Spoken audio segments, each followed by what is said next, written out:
podemos passar às apresentações.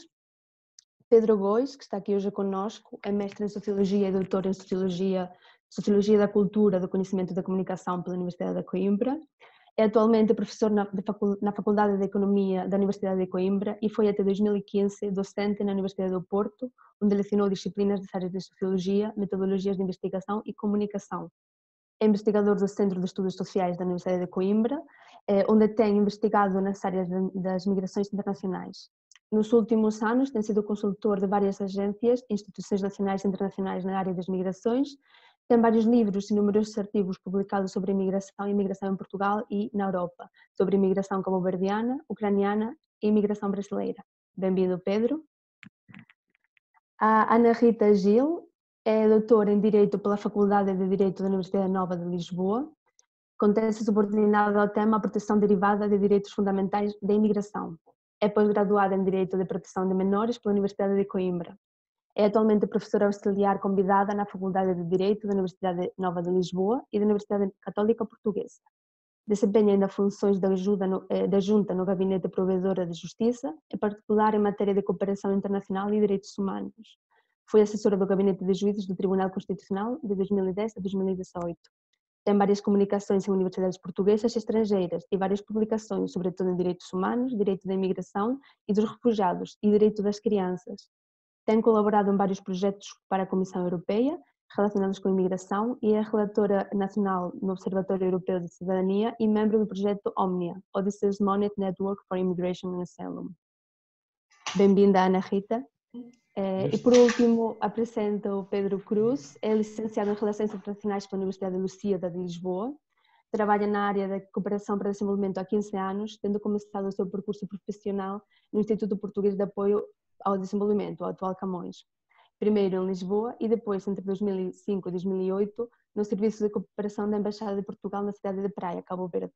Foi diretor executivo na Plataforma Portuguesa das ONGs 9 anos e em agosto de 2017 assumiu a coordenação do projeto Europa no Mundo, uma iniciativa que reúne 25 organizações de 15 Estados-membros da União Europeia e que tem como foco a Agenda 2030 e os ODS. Bem-vindo, Pedro. Passo então a palavra a Pedro Góis, lembrando que tem 10 minutos para a sua apresentação. Muito bem, muito obrigado. Espero que me consigam ouvir bem. Eu vivo no campo e, portanto, pode acontecer que a nossa rede não seja fantástica durante todo o tempo. Mas, na verdade, eu não quis migrar para a cidade, já migrei ao contrário, para o campo, e talvez possa começar por aí esta minha pequena apresentação. Falando dos objetivos que nos trazem aqui e da certeza de que as migrações são o tema do século XXI. São o tema que atravessa todos os objetivos que foram definidos para o desenvolvimento sustentável e, não sendo um tema apenas do século XXI, eles são um tema da história da humanidade. É, na verdade, agora que começamos a perceber uma nova realidade, que é, talvez, os objetivos para 2030, que até há 3 meses atrás considerássemos insuficientes, são agora, a partir deste pós-pandemia, potencialmente inalcançáveis. E começamos, nesta altura, a compreender o que são as migrações no momento em que todos nós estamos confinados, né, dentro de casa, e onde compreendemos que, ao contrário do que imaginávamos, que era que as fronteiras iam começar a ser derrubadas progressivamente, que as fronteiras estão a regressar, e estão a regressar com mais força do que alguma vez os mais pessimistas de entre nós tinham imaginado. Isto traz uma nova realidade para o campo das migrações, que é pensarmos que a imobilidade é o novo normal e que a mobilidade no futuro será muito condicionada. E o futuro é o tempo de hoje, são as notícias que nos chegam todos os dias, mas é também aquilo que nós conseguimos projetar para os próximos anos, a partir do que a história nos mostra, do que foi a história do século XX. Por um lado, percebemos que mesmo dentro de espaços como a União Europeia, onde a minha geração, de todos os que estamos por aqui, se imaginou como tendo uma liberdade total de circulação e que hoje começamos a perceber que talvez não seja assim, ou talvez não seja assim para todos. Talvez haja aqui a integração de novas políticas em que haverá uma liberdade de circulação para os mais qualificados, para alguns grupos económicos de alguma forma mais capazes de viajar, mas para muitos outros, que serão seguramente ainda a maioria, haverá uma grande incapacidade de viajar. Partir daqui, falar da transversalidade do que são as migrações nestes objetivos do desenvolvimento sustentável. Elas são de tal forma presentes que não há um único dos tópicos em que as migrações não toquem. E seguramente que os meus colegas de painel irão falar de alguns destes tópicos. Eu gostaria de falar de dois porque nos dizem muito. Por um lado a educação e a qualidade da educação e o que significa neste nosso novo momento ter passado para este cenário em que nós estamos aqui, todos em frente aos ecrãs, e percebermos que isto é uma nova fronteira.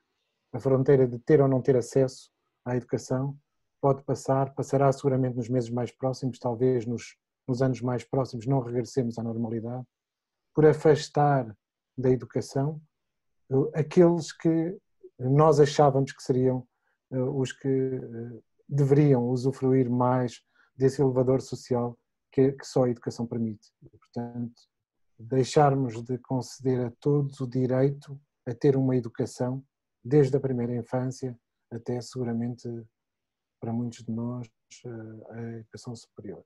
Este tópico da educação, que agora de alguma forma foi travado pela epidemia, é de novo um dos grandes desafios que temos que colocar em cima da mesa. Sem educação teremos mais gente desejosa de migrar, mas teremos menos gente capaz de migrar, porque de facto pertencerão a mais grupos excluídos. O segundo grupo que eu queria falar é da pobreza. Um dos objetivos, o primeiro, era acabar com a pobreza no mundo. Percebemos que se o quiséssemos fazer, o podíamos fazer. Percebemos que se o quiséssemos fazer, o podíamos ter feito há algum tempo atrás ou poderíamos fazer amanhã. Mas também percebemos, neste momento de pandemia, que as fronteiras trazem esse condicionamento. De repente, os pobres ficam mais isolados, ficam mais pobres, e os países com as suas políticas mais nacionalistas fecham-se em torno dos seus e rejeitam alguns dos outros. E, portanto, este segundo tópico, o tópico de acabar com a pobreza, é também um tópico que eu creio que nós temos que voltar a trazer para as nossas discussões. Nesta pobreza eu incluo o acesso à saúde, que seguramente como um dos objetivos também em que os migrantes estão, Portugal deu um bom exemplo ao conceder o acesso à saúde neste momento de pandemia, outros países não o fizeram. Eu temo que o futuro nos traga que este acesso à saúde, designadamente às novas terapias, designadamente às vacinas, seja também um dos desafios para amanhã, que temos que conquistar para nós, para os migrantes que vivem aqui e para toda a população que hoje circula pelo mundo e que em algum momento poderá necessitar destes cuidados. O terceiro, ou se quiserem o quarto tópico, é esta da redução das desigualdades. Percebemos também que no momento em que estamos, que as desigualdades não estão a diminuir. Elas estão a aumentar e quando olhamos para países irmãos como o Brasil, percebemos que elas estão a aumentar internamente, não apenas no que envolve os migrantes, e no que envolve os migrantes este aumento das desigualdades é muito visível, mas no que envolve os próprios autóctones de cada um dos países, já que ao quebrarmos elos de solidariedade que vínhamos construindo, ao construirmos uma política mais virada para dentro, acabamos com um dos princípios do que são os objetivos do milénio, que era a existência de um multilateralismo como a única opção de poder solucionar problemas. Ou seja, só pelo multilateralismo muitos destes problemas conseguirão ser resolvidos. E o que percebemos agora é que o multilateralismo deu um passo atrás. Quando ouvimos grandes países como os Estados Unidos ou a China estarem numa luta política pelo controle de organizações como a OMS, nós percebemos que este multilateralismo, que já se pressentia em crise, está hoje muito mais difícil de alcançar. No nosso campo, no campo das migrações, talvez o último grande passo, com todas as suas ineficácias e ineficiências, que foi o Global Compact for Migration, esteja hoje mais do que nunca a ser posto em causa, e esta gestão global das migrações seja também ela um objetivo que nós temos que colocar de imediato em cima da mesa, com a construção de novos fóruns, talvez mais participativos, para que as populações possam reagir, ainda que contra os seus governos, e este ponto do multilateralismo é também um ponto importante. Acabo já, Almudena. Dizer que as migrações não são um problema de desenvolvimento, e o aumento do desenvolvimento não faz parar as migrações. As migrações são uma realidade, e a cidadania global, a circulação global de pessoas, tem que ser um objetivo que se aproxime de um dos muitos direitos humanos que queremos deixar para as gerações seguintes. Ou seja, a liberdade de circular no mundo, que hoje ainda restringimos e que hoje restringimos mais do que ontem, tem que ser um dos objetivos que nós queremos construir como um dos direitos humanos a deixar às gerações seguintes. Não faz sentido que só por se ter nascido debaixo de uma qualquer bandeira se esteja impedido de circular e de aceder a todos estes momentos de educação, de saúde ou de desenvolvimento pessoal, apenas pelo facto de não possuir uma qualquer nacionalidade, como se houvesse um ranking de nacionalidades boas e um ranking de nacionalidades más. E nesta cidadania global, um dos grandes objetivos, creio eu, de todos nós que estamos aqui nesta sala, é de pensarmos as migrações como um direito humano e a circulação global como um dos direitos que deveremos conquistar ao longo do século XXI. Muito obrigado.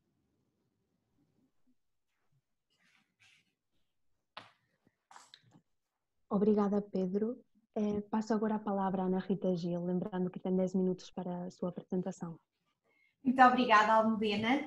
Queria primeiro saber se me estão a ouvir bem. Sim.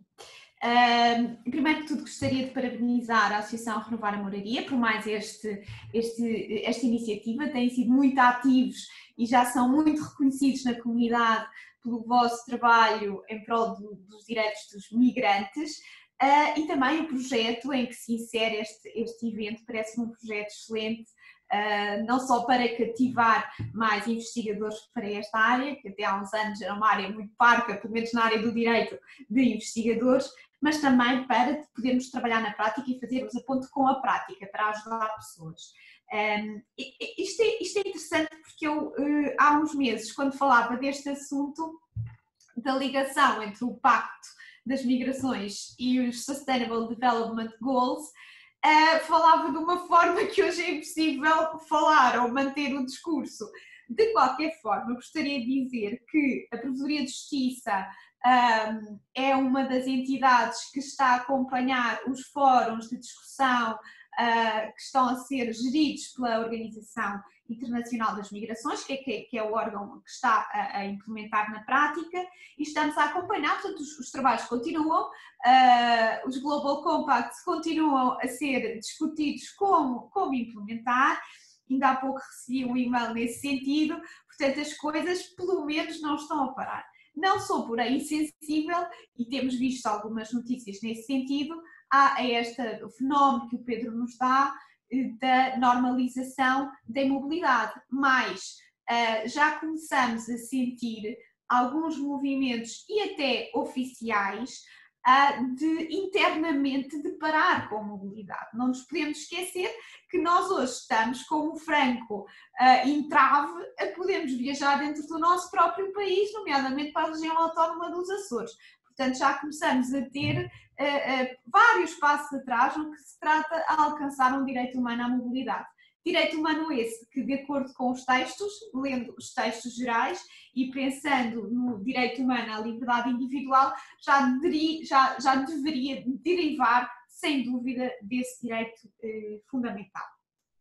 Por isso, como eu estou ainda com a esperança de que, e porque estou a ver que os trabalhos continuam, eu vou falar no pacto, na perspectiva de que o pacto vai continuar e vamos continuar para a frente com estas negociações. E por isso vou falar sobre a relação bilateral entre o pacto para as migrações e o desenvolvimento sustentável. É uma relação bilateral, é uma relação dupla, tem sido analisada longamente pela doutrina e pelos investigadores, no entanto, nem sempre colocam a questão da forma que eu acho que é correta. Porque, por um lado, vê-se ainda o desenvolvimento como uma solução, como o Pedro falou, para as migrações, que não só é errada porque não é desenvolvendo que paramos, nem isso seria o que se pretende, nem seria um objetivo a alcançar, porque as migrações não são um problema que se quer parar. Portanto, não é assim que temos que ver essa relação, nem devemos ver essa relação no sentido de queremos as migrações só e enquanto desenvolverem os Estados. Porque tradicionalmente o que é que se tem dito? As migrações são boas para os objetivos do desenvolvimento sustentável porque potenciam o crescimento económico em todos os estados do processo migratório. No estado de origem, por causa do dinheiro que os migrantes enviam de volta para as suas famílias e porque vão poder ganhar competências e depois trazer para o desenvolvimento interno do estado de origem e no estado de trânsito e também de destino, porque aí irão fazer o trabalho que ninguém quer, irão contribuir para a segurança social, para os impostos, combater o envelhecimento. Portanto, normalmente esta é a visão um pouco estatocêntrica que se fala quando se fala entre a ligação entre as migrações e os objetivos do desenvolvimento sustentável. E eu critico um pouco esta ligação e apelo um pouco para uma ligação mais baseada na perspectiva do indivíduo, da pessoa em concreta que imigra. Falando não só do seu direito como imigrante, mas também falando naquilo que começa também a ser desenvolvido nas Nações Unidas como um direito humano ao desenvolvimento. Não do Estado, mas da pessoa poder beneficiar do desenvolvimento do seu Estado. Aliás, esta ideia de centrar no indivíduo é o ponto central do Pacto Global das Migrações. Aliás, é um dos princípios afirmados logo no início, que é a perspectiva individual das migrações. E isso só se consegue, isso depois vai dar origem a uma data de esta ideia de centralização no indivíduo, vai dar origem a uma data de objetivos que o Global Compact vai desenvolver para esse envolvimento individual. Ora bem, as migrações, nesta perspectiva individual, só contribuem para o desenvolvimento dos Estados e através dos Estados, dos indivíduos, dos Estados, se nós conseguimos que o migrante seja adequadamente acolhido pela sociedade onde ele chegou. Não no sentido de integração, mas no sentido de empoderamento e de valorização das competências que ele traz do país de origem. Aliás, é isto que é aquela ideia de nós não deixar ninguém para trás. O não deixar ninguém para trás significa também que quando o imigrante chega ao nosso país, não pode ser deixado para trás face àqueles que já cá estão. Implica levar a sério os seus direitos humanos, como o Pedro disse, de acesso à educação, de acesso à saúde, de acesso ao mercado de trabalho. E como é que isto se consegue? Consegue-se, obviamente, era essa a ideia do Pacto Global, continuamos a trabalhar nesse sentido, não sei se estamos a ser autistas ou não, mas continuamos a trabalhar nesse sentido, consegue-se através da ideia de abrir mais caminhos legais para a migração, porque só com caminhos legais é que conseguimos efetivamente esta ideia do empoderamento e de valorização do migrante, com acesso pleno a direitos na sociedade. e que seja um migrante que possa não ser o cidadão nacional, mas tenha pelo menos uma parte de cidadania cívica ou humana no país onde ele se encontra. Só através desta perspectiva, portanto, da perspectiva de receber, mas receber no sentido de o empoderar ao máximo e de levar a sério os seus direitos humanos, é que poderemos ter aqui uma migração que tenha a ver com os objetivos do desenvolvimento sustentável. Isto é, não deixámos ninguém para trás. Ele chegou, mas garantimos-lhe cá os direitos à saúde, à educação, etc. E não uma perspectiva meramente utilitária de que ele chega cá para contribuir para o bem-estar da nossa sociedade.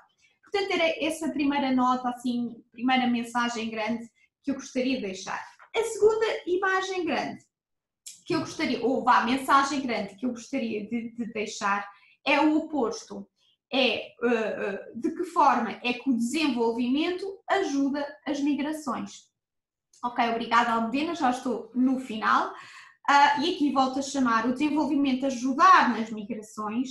Não é a ideia de que ao desenvolver mais imigra-se menos, como eu comecei por dizer.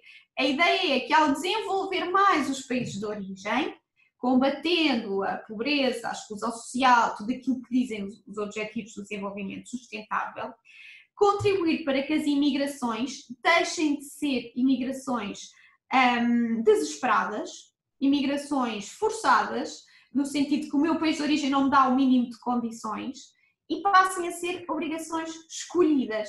Escolhidas por quem? Não pelo Estado que escolhe quem vem, mas pelos indivíduos que escolhem emigrar. Porque o seu país dá-lhes o básico. Portanto, deixa de ser uma imigração forçada e eles podem escolher. Aí é que temos a ideia de os Objetivos do Desenvolvimento Sustentável ajudam numa imigração escolhida, que leva a uma obrigação regular, segura e ordeira, que é aquilo que diz o Pacto. Aqui implica, portanto, vermos que a imigração é um ato positivo se for visto como um ato de escolha, se for visto como um ato que leva a um desenvolvimento do indivíduo, que leva e que combate e que assim evita algumas situações maléficas que se verificam na prática, como seja o tráfico de seres humanos, o auxílio à imigração ilegal, etc. Esse, aliás, é o objetivo 2 do Global Compact, que é minimizar os efeitos adversos que levam a uma imigração desesperada, focada na necessidade. Portanto, desenvolver não para parar a migração, mas para fazer com que a migração seja uma imigração escolhida, ordenada, regulada, etc.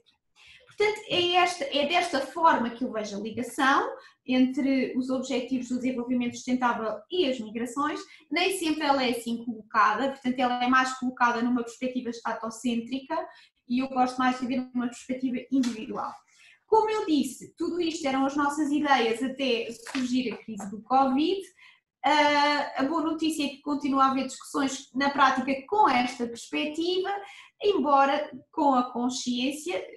Desde já digo que quem participa destas discussões são os Estados, são representantes da sociedade civil, várias ONGs e as instituições nacionais de direitos humanos, daí que esteja o Provedor de Justiça português, entre outros provedores de justiça.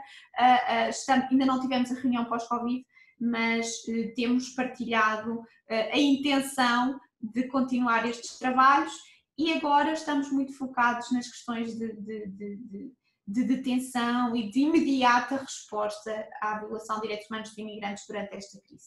Portanto, obrigada, era isto que eu gostava de partilhar.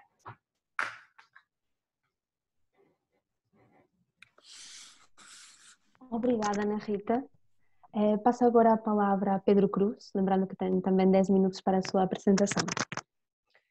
Obrigado, boa tarde a todos e a todas. Agradeço o convite a renovar a moraria ao Instituto Marquês de Valflor, é um prazer mais uma vez estar a colaborar nesta iniciativa.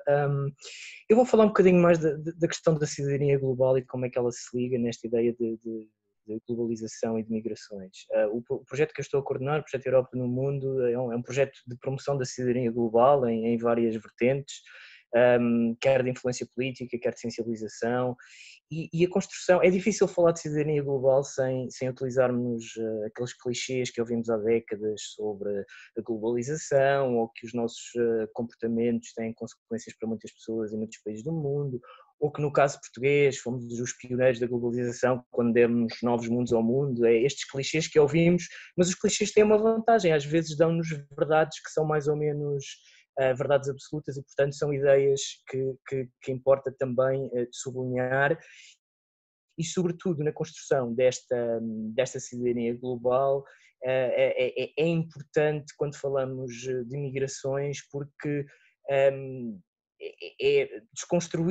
continua a ser necessário desconstruir esta ideia dos mitos sobre as migrações, dos perigos, e Portugal não é um país que tenha sido confrontado com com os problemas da chamada de crise dos migrantes que vivemos de forma mais acentuada desde 2015, mas eu tenho também algumas dúvidas por exatamente não termos tido um fluxo de migrantes tão grande como outros países, se não teríamos algumas das reações enquanto sociedade que nesses países existiram e que levaram à subida de intolerâncias e dessas questões. E a noção de cidadania global é importante para que as migrações sejam enquadradas nesta ideia de direitos humanos, serem enquadradas efetivamente como uma questão de direitos humanos. Se perguntarmos a 100 pessoas o que é, se sentem cidadãos ou cidadãs globais, elas vão dizer que sim. Pelo menos em Portugal, que dirão que são cidadãos europeus. Mas o que é que isso significa?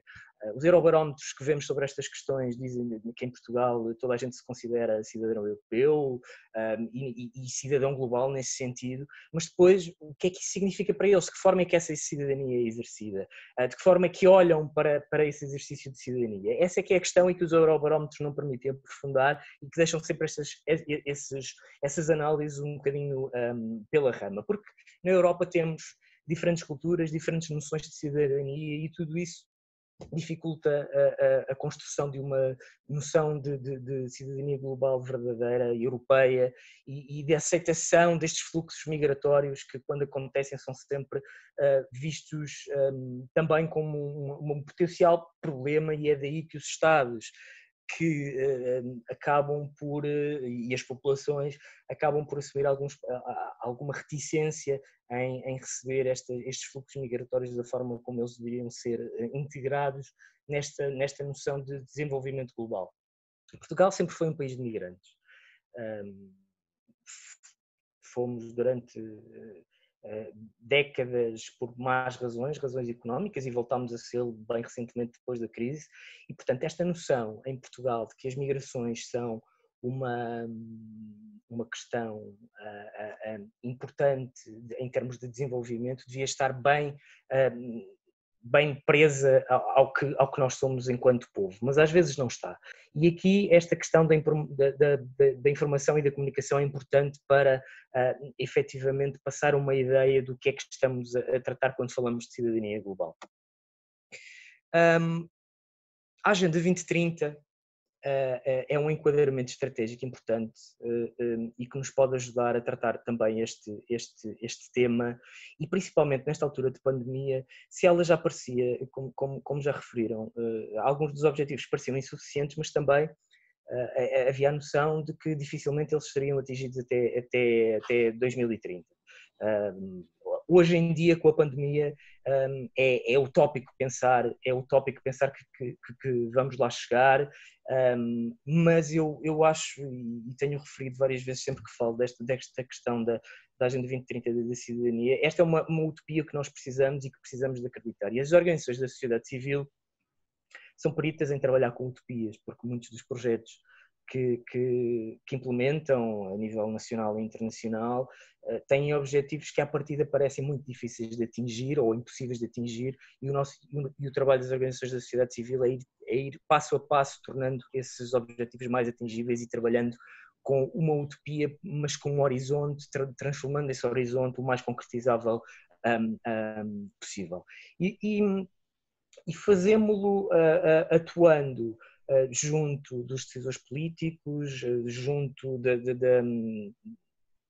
a questão da educação, junto de diversos públicos, para a construção exatamente desta noção de cidadania global que está presente em todos os ODS, em todos os Objetivos de Desenvolvimento Sustentável, em todas as vertentes da Agenda 2030, e que agora mais do que nunca é necessário acreditar-nos, incorporar-nos, e a Agenda 2030 pode ser um caminho. O caminho já está traçado com ela. A sua definição foi feita de uma forma inclusiva. Foi feita com cidadãos, com migrantes, com pessoas de todo o mundo, exatamente para refletir as aspirações que essas populações têm de desenvolvimento global e sustentável. E efetivamente não eliminando os problemas e as falhas que a Agenda 2030 já tinha, e agora mais ainda terá para resolver os problemas que iremos ter, não deixa de ser já um acordo histórico e global que pode servir de mapa estratégico para que os Estados definam políticas que efetivamente resolvam alguns dos problemas de sustentabilidade e de desenvolvimento que provocam, no fundo, as migrações forçadas, que é essas que falamos normalmente quando estamos a falar de migrações forçadas que são sempre causadas por problemas de pobreza, desigualdades, e que não deixaram de existir com esta pandemia, deixaram de ser visíveis. Nós temos a tendência sempre, e a Agenda 2030 também às vezes nos prova isso, que quando substituímos, temos um problema ligado à nossa realidade, ao nosso umbigo, esquecemos a vertente global. Foi isto que aconteceu com a crise dos migrantes.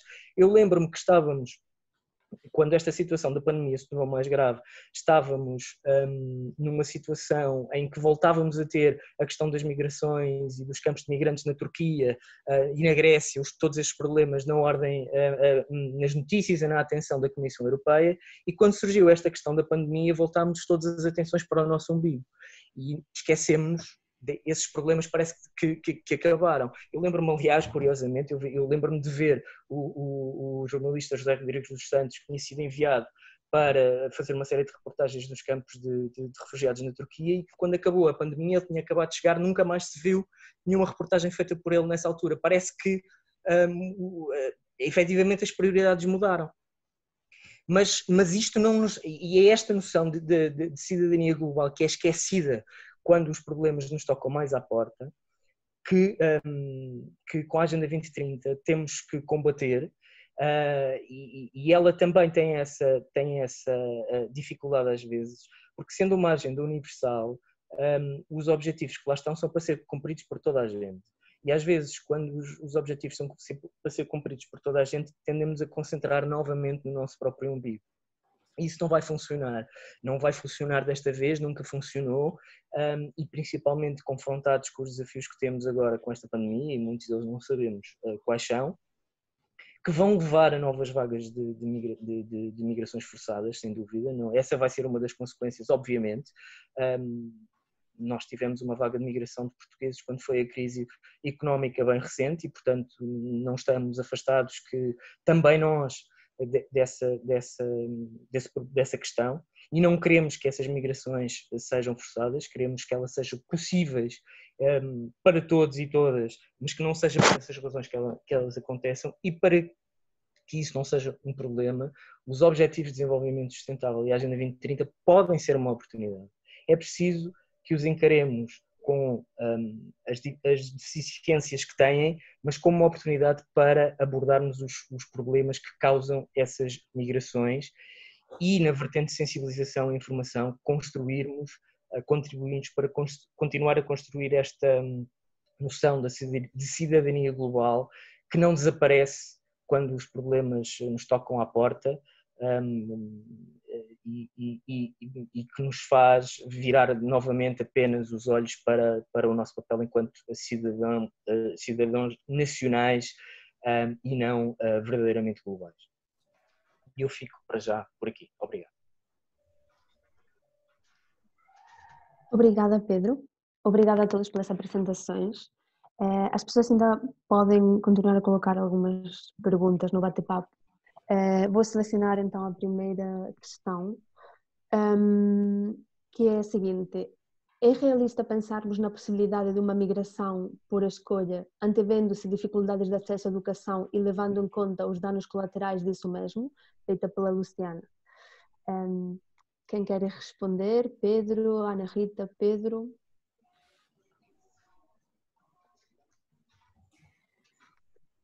Só tipo, é possível optar por uma imigração por escolha? Depois não percebi a ligação do resto, peço desculpa. Posso voltar a repetir, sim, a pergunta. Se é realista pensarmos na possibilidade de uma migração por escolha, antevendo-se dificuldades de acesso à educação e levando em conta os danos colaterais disso mesmo? Eu posso começar e depois tenho a certeza que serei complementado. Eu acho que nos próximos anos não vai haver migrações por escolha de grande escala, nem na perspectiva que a Ana Rita falou, nem na perspectiva em que estávamos habituados, por várias razões. A primeira razão é que as migrações no mundo são muito induzidas pela procura de trabalho, e o trabalho nos próximos anos vai escassear. Vamos ter uma crise de desemprego que não será conjuntural, que tenderá a ser uma grande mudança na forma como entendemos o trabalho, já que muitas empresas vão exatamente aproveitar este momento para fazer uma transição para um outro tipo de utilização do trabalho, designadamente de uma maior mecanização, menos dependente do trabalho humano, ou, em alguns casos, de uma alteração substantiva da forma como executamos os trabalhos a que estávamos habituados, do que o melhor exemplo é este que nós temos aqui, a introdução do digital de uma forma massiva no mundo, com saltos gigantescos que estavam projetados para acontecer ao longo de uma década e que aconteceram em pouco mais de 2 meses. Este impacto fará com que muitas das pessoas que poderiam migrar deixarão de ser necessárias nos países de destino, ou porque poderão trabalhar a partir de casa, dos países onde estão, dos locais onde estão, e esse será um aspecto positivo, ou porque não serão mais necessários. Veja-se o que está a acontecer nos Estados Unidos, com os últimos números que eu vi, anteviam 25 milhões de desempregados. Veja-se o que está a acontecer em Portugal, em Espanha, em Itália, com a indústria do turismo no sul da Europa, grande empregadora de mão de obra imigrante, também ela a ficar constrangida, não para o próximo verão, mas para os próximos anos. E portanto, vejo com dificuldade que essa liberdade de escolha seja de imediato. Ou seja, acho que há uma alteração estrutural das condições das migrações que, no curto e médio prazo, nós não conseguimos ainda ver, senão os seus efeitos negativos. De entre os efeitos positivos, o único positivo que eu vejo será nos países que tenham uma boa infraestrutura digital já implementada, e aí estamos a falar de cidades, poder haver mais teletrabalho a ser deslocalizado para esses países, designadamente daquilo que nós chamamos de nearshore, contabilidade, call centers, esse tipo de tarefas que não têm que ser localizadas in situ, mas podem ser localizadas remotamente. Isso provoca um constrangimento nas migrações, mas é positivo. Todos os outros efeitos são um travão, porque haverá também um lado populista nesta minha análise, que é os países e os políticos dos países vão olhar para dentro, tornar-se mais nacionalistas, e isso criará um discurso de rejeição de novas migrações. Sim, eu pegando agora nas palavras do Pedro, mas vendo as coisas um bocadinho de outra perspectiva, eu acho que a grande exclusão aqui não vai ser tanto via migração, vai ser via pobreza e acesso a meios, porque efetivamente, como o Pedro diz, como já pelo menos deu a entender e julgo que estará de acordo comigo neste ponto, vai ser essa a grande diferença, porque, como o Pedro disse, pode ser, para acedermos ao direito humano à educação, pode ser deixar de ser necessário emigrar. Agora, é preciso haver meios para aceder à imigração, à educação à distância. Portanto, hoje, um aluno meu que esteja em Moçambique, que eu estou a orientar, mais facilmente conseguirá prosseguir o seu doutoramento à distância do que sendo necessário emigrar. Ele tem, por acaso, meios para o efeito, mas outras pessoas que estão em Moçambique poderão não ter. Portanto, por um lado, acontece isso, quanto à imigração. Vendo agora de outra perspectiva, mais uma vez, o ponto fulcral de distinção aqui vai ser a questão económica, as possibilidades económicas e de exclusão social pré-existentes. Porque os migrantes que já cá estão, tal como os portugueses, que já tinham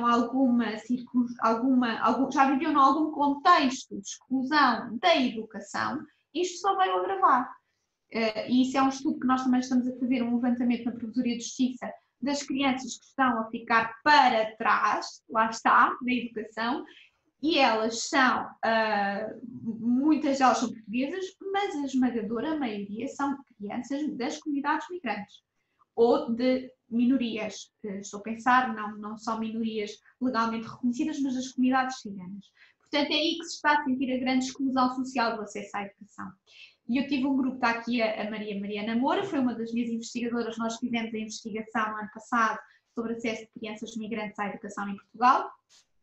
Nós temos uma lei que é muito generosa comparativamente com os dos demais países, porque permitimos a educação de crianças em situação irregular, podem ser registadas nas escolas e não pode haver cruzamento de dados com o CEF para esse efeito, mas o problema é que agora com esta pandemia perdeu-se completamente o rastro de muitas destas crianças e, por outro lado, quando não têm meios tecnológicos, elas acabam por estar excluídas de facto, não de direito, não juridicamente, mas de facto. Portanto, a grande exclusão aqui, no meu entender, não vai ser tanto quem consegue cá chegar ou quem não consegue cá chegar, tem um lado positivo, concordo totalmente com o Pedro, mas pode levar à exclusão de quem já cá está, e isso já está a verificar. E está por falta de meios tecnológicos, económicos, família que não consegue dar o apoio, portanto até podem ter um computador em casa, não é só isso, não é? É a própria família que pode não dar ou não querer dar apoio e que está a ver aqui uma quantidade de meninos que estão a ficar de fora privados da educação.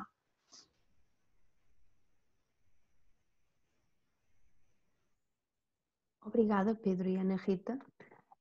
Aqui a segunda pergunta está composta por duas, porque acho que são bastante semelhantes. A primeira é, neste momento, vemos que a maior parte das notícias que recebemos, jornais, sites dos médias de grande alcance, limitam-se apenas ao número de Covid-19. O professor Pedro Cruz disse que as migrações forçadas não deixaram de existir, mas de ser invisíveis. Ele relembrou a questão dos campos de refugiados. Quais são os maiores desafios para termos informação e buscar soluções neste momento, em especial a proteção dos direitos humanos dos refugiados que estão ainda mais em situação de vulnerabilidade? Da Ana Carolina Santos. E complementando, em alturas em que nos batem à porta problemas, como o Covid-19 e as pessoas têm tendência a virarem-se para dentro e a esquecer, por exemplo, que continuam refugiados a viver em campos degradados e a fazer rotas em condições desumanas, como continuar a alertar e a consciencializar as pessoas e para tal? Cátia Lopes. E então, basicamente, nesta situação Covid, quais são os maiores desafios para informar-nos melhor, para buscar soluções e para consciencializar as pessoas? Eu posso tentar dizer alguma coisa sobre isso. Tal como estas questões não deixaram de existir, os problemas das migrações forçadas, também as organizações que trabalhavam nestes problemas, da sociedade civil e outras, continuaram a trabalhar da mesma forma. O problema é conseguirmos furar a atenção dos mídia, continuar a colocar estas notícias e estes temas numa altura em que a atenção global não é para isso. O consumo de informação é quase todo concentrado num problema interno. Portanto, há aqui uma dificuldade de comunicação muito grande, porque as organizações da sociedade civil continuaram, não num momento logo quando a pandemia aconteceu, porque tiveram em alguns casos que sair dos campos de refugiados, mas depois voltaram rapidamente a trabalhar com os migrantes e esta questão, não têm conseguido fazer-se ouvir como faziam até há poucos meses. Portanto, aqui há uma necessidade de voltarmos a conseguir colocar estas questões nos mídias e a dar atenção a um problema que se mantém. E a abordagem é continuar esta consciencialização, continuar a perceber, e o que os meus colegas de painel disseram realmente vamos voltar a ter problemas de migrações forçadas, e se calhar mais acentuados pelas restrições que vão existir ainda mais nos países para os quais esses migrantes gostariam de ir. Portugal sempre trabalhou numa perspectiva de ajuda ao desenvolvimento, obviamente, com os países de língua portuguesa. E mesmo aí a questão dos naturais desses países virem para Portugal sempre foi uma dificuldade. Muitas restrições, por problemas eventuais para cá viessem legalmente, não conseguissem regularizar a sua situação. Portanto, todas essas restrições se mantiveram durante muitos anos e, portanto, neste pequeno microcosmos, digamos assim, da CPLP, a questão das migrações foi também um problema, e só migrações qualificadas normalmente eram autorizadas, mesmo de estudantes que vinham estudar aqui eram muito difíceis. Estudantes, eu vivi isso enquanto estive em Cabo Verde, havia muitos estudantes em que o ano letivo já ia há mais de meio e ainda não tinham tido autorização para viajarem para Portugal.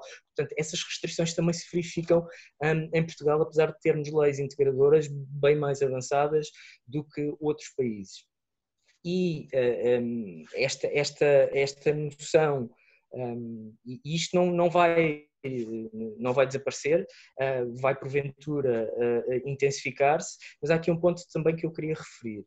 O nosso objetivo nestes países de onde vem a maior parte destes migrantes, e a migração não deixa de ser um direito humano e uma possibilidade, não deve ser encarada como uma possibilidade para todas as pessoas em todos os países, mas o que nós queremos é que muitos destes migrantes que são forçados a sair dos seus próprios países, e muitos deles são migrantes qualificados, são os primeiros que saem por enfrentarem uma situação de pobreza e de falta de oportunidade dos seus países. O que nós queremos é que eles se mantenham também, tenham essa possibilidade, a possibilidade não forçada, mas a possibilidade de ficarem nos seus países e contribuírem para o desenvolvimento dos seus países. Esse é o princípio que está por trás, por exemplo, da ajuda pública ao desenvolvimento, contribuir para um desenvolvimento sustentável dos países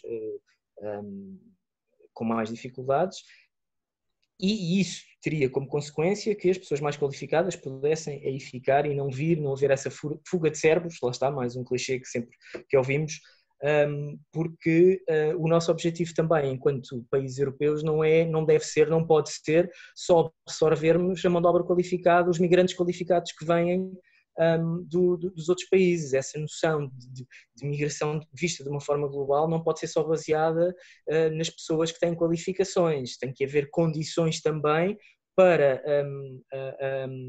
as migrações se fazerem em segurança e segundo regras, mas não estarmos a retirar os migrantes e as pessoas qualificadas dos países, porque isso só vai contribuir para o subdesenvolvimento desses países e falta de oportunidades que se desenvolvam.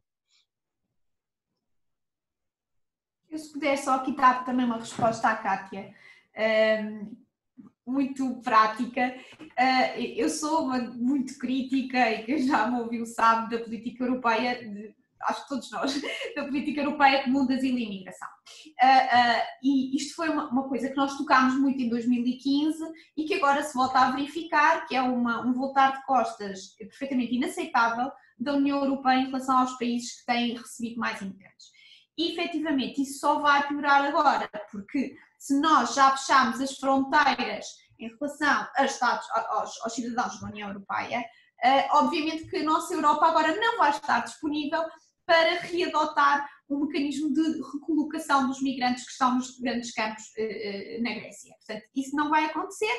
Portanto, estamos todos a lavar as mãos, a fingir que não há pessoas aos milhares no campo da Grécia, basta haver um ou dois infectados e aquilo vai, e já há, não é? Já sabemos que já há. E, portanto, isto de estar a reclamar neste momento para a União Europeia recolocar aquelas pessoas distribuídas pelos Estados-membros parece-me algo bastante utópico. Não é o que eu defendo, mas parece-me bastante utópico. E por isso nós aqui temos o nosso dever cívico, que foi o que eu fiz em 2015, foi uma petição, pode-se fazer uma petição ao Parlamento Europeu. Isso pode-se fazer, numa de chamar a responsabilidade da União Europeia para um princípio do direito da União Europeia, que é o da solidariedade entre os Estados-membros. E esse princípio existe para ser aplicado, nomeadamente, não pode ser a Grécia porque tem, vou usar aspas, o azar de ter a fronteira externa com a Turquia, a ter que sozinha receber os refugiados. Refugiados esses que nem são metade do que aqueles que a Turquia sozinha tem, não é? Portanto, estamos a falar da Turquia sozinha, tem muito mais do que aqueles que chegam à União Europeia. Portanto, o que eu diria, se querem fazer algo, era petições para o Parlamento Europeu, podem fazê-lo, podem e devem, para o Provedor de Justiça da União Europeia, para o Provedor de Justiça português, embora para o Provedor de Justiça de Portugal tenham que se especificar num caso concreto de alguém em Portugal que sintam que não está a ter devido acompanhamento, mas de facto há aqui algo que nós, enquanto cidadãos, seja globais, seja europeus, podemos e devemos fazer. Também para demonstrar aos nossos líderes europeus que não nos revemos nesta política de imigração, que é a política de lavar mãos e a política de, coitada, a Grécia teve azar, está ali ao pé do mar Mediterrâneo, agora a Grécia que arranje campos de refugiados para esta gente toda. Portanto, isto é uma responsabilidade europeia, sempre o defendi, não é uma responsabilidade dos Estados, é um dever humanitário e também uma responsabilidade jurídica, porque todos nós assinámos a Convenção de Genebra. Esta é a minha perspectiva, portanto façam petições. Só dizer também alguma coisa, se me permitem. 2 pontos. O primeiro para concordar com a Ana Rita, mas juntar a possibilidade de judicializar alguns dos pedidos. Muito do que são as boas práticas que foram implementadas pelos Estados da União Europeia vieram dos tribunais europeus quando o direito nacional foi desafiado.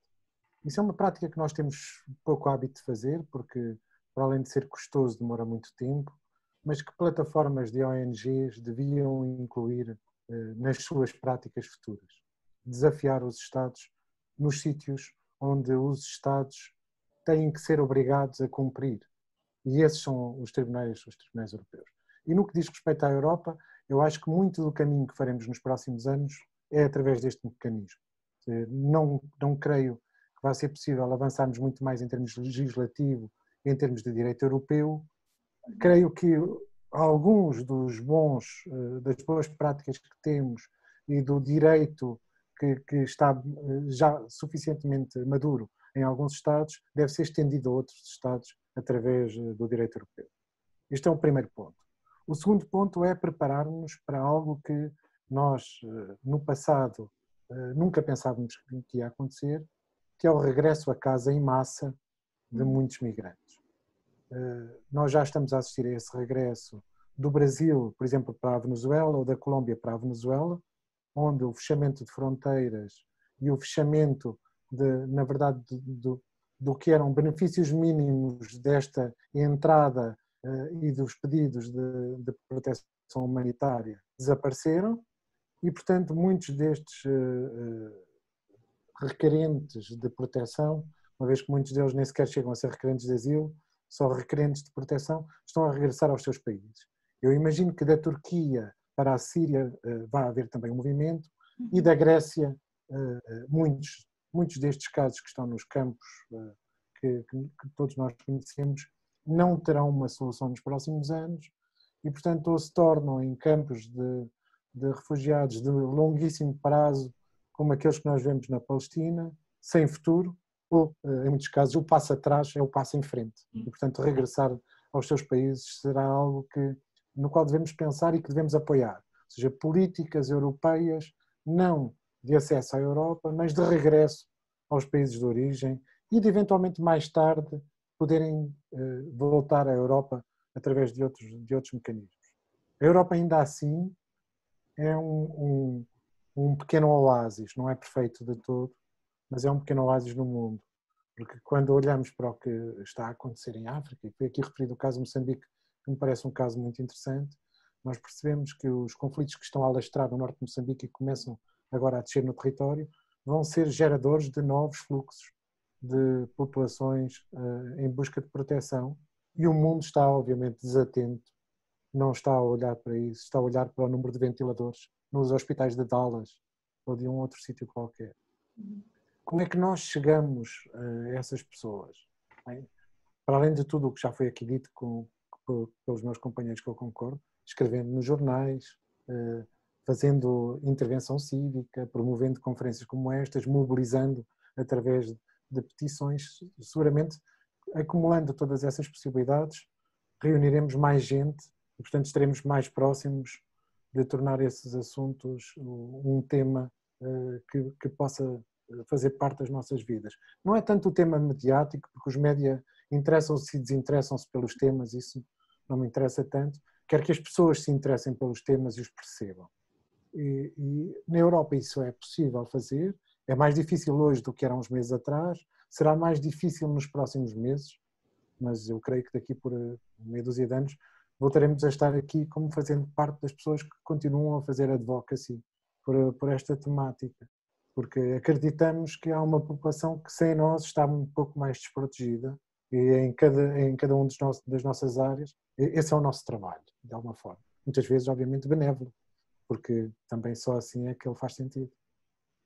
Exato. E só vos queria dizer que o Parlamento Europeu responde-nos.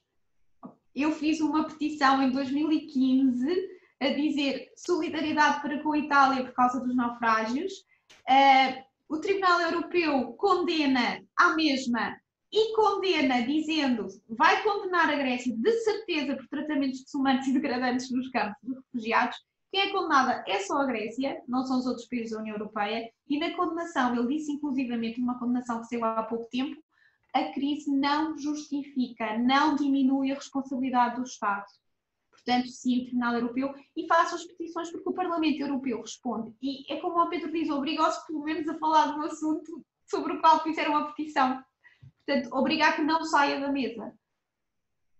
Obrigada, Pedro e Ana Rita. Já deram resposta a uma das perguntas que ia colocar, que é da Mónica Silva, que quais as melhores estratégias para envolver os cidadãos nas questões das migrações, campanhas, petições, divulgar mais estudos. Acho que já ficou respondida. Vou colocar só a última questão, já são as 6, mas acho que podemos ficar aqui mais 10 minutos se tem disponibilidade. Pedia que respondessem esta questão todos, se quisessem, no máximo 2 minutos por pessoa, e depois fecharemos a conferência. É uma pergunta da Ana Varela, que diz o seguinte: na opinião dos oradores, que leitura fazem da dimensão da participação política como exercício de cidadania nos próximos anos, até 2030? A participação política dos migrantes na sociedade de acolhimento é já modesta. Será ainda mais desafiante?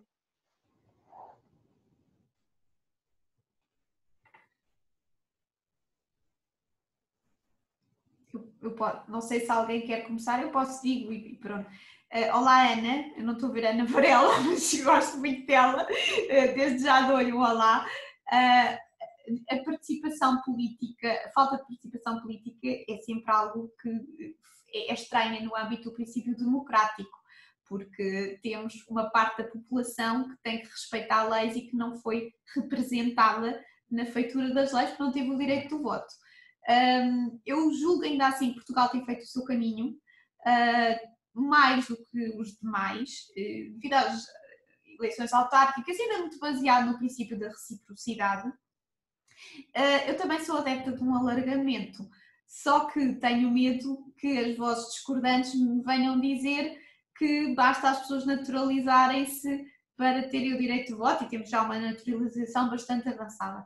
Isso não me convence, porque para mim o que me interessa é que a população que obedece às leis possa votar em relação a quem vai fazer as suas leis. Portanto, isto é uma questão do princípio democrático, que é um princípio estruturante num Estado constitucional. Por isso a resposta do naturalizem-se e votam não me satisfaz. Portugal tem feito o seu caminho e acho que é defensável, não sei se para já estará na agenda o direito de voto dos imigrantes para as eleições legislativas, porque para as locais já existe essa possibilidade. Então, eu continuo a partir da Ana Rita. Eu acho que esta dimensão como eleitores é obviamente importante.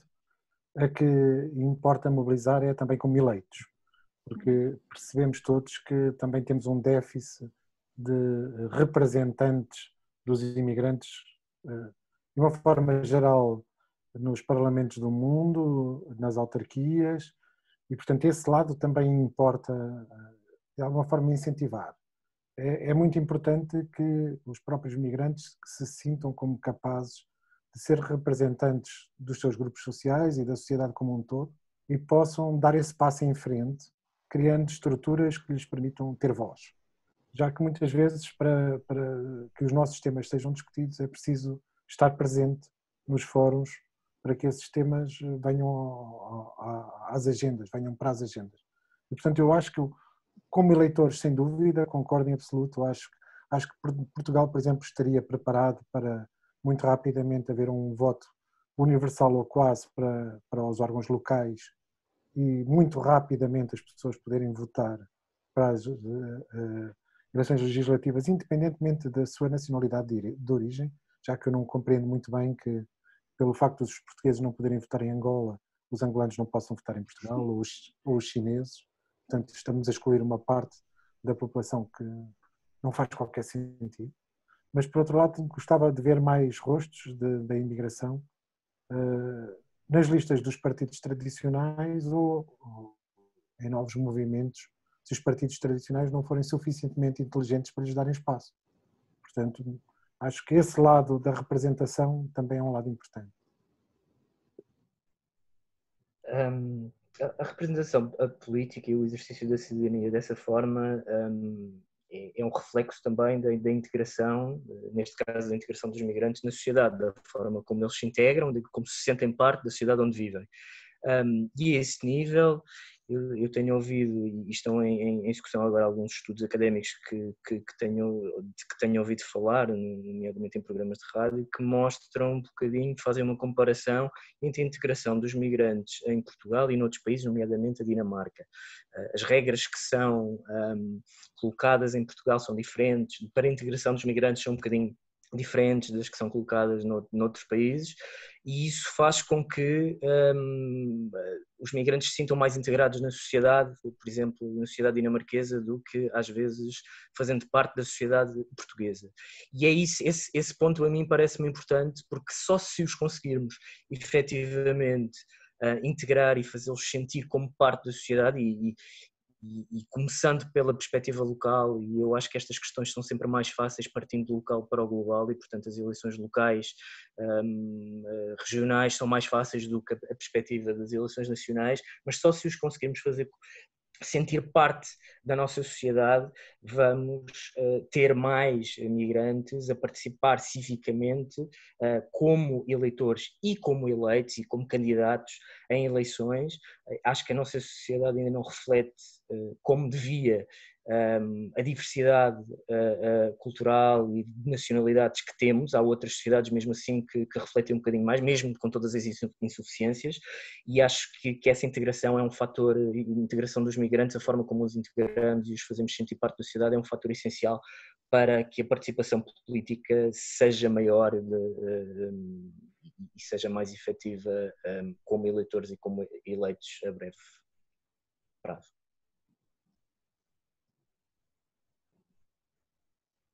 Obrigada a todos pelos contributos para a sessão de hoje sobre cidadania global e Agenda 2030, tanto participantes como oradores. Vou fazer um pequeno resumo. Falou-se das migrações como uma realidade e que é um direito humano, não como um problema. As migrações centradas no indivíduo, o desenvolvimento individual e não o desenvolvimento só dos países. Falou-se de abrir caminhos legais para as migrações, migração escolhida e positiva, dos desafios da pandemia, os riscos que há agora na educação, no aumento da pobreza, no acesso à saúde e nas limitações do movimento, tanto na Europa como fora. Isto faz com que os problemas relacionados com as migrações sejam menos visíveis, um foco interno, onde os ODS poderão ser dificilmente atingidos até 2030. Falou-se também de mecanismos de que podemos nós fazer para combater fazer petições da União Europeia, judicializar pedidos, fazer que as plataformas das ONGs desafiem aos Estados. Também ter noção de como poderão ser os próximos anos as novas realidades com a volta dos migrantes aos Estados dos países de origem, qual é a situação da Europa, individualmente escrevendo jornais, petições, conferências como esta, continuar a fazer advocacy. E também esta crise não implica, não justifica a responsabilidade dos Estados, que temos que continuar a trabalhar para isso. Falou-se também da participação dos migrantes no fim, como podem participar politicamente, como eleitores sim, mas como podemos fazer para que isto seja possível, também como eleitos, como candidatos, fazer sentir parte da sociedade e, por último, refletir sobre a diversidade cultural em Portugal, na Europa e no mundo.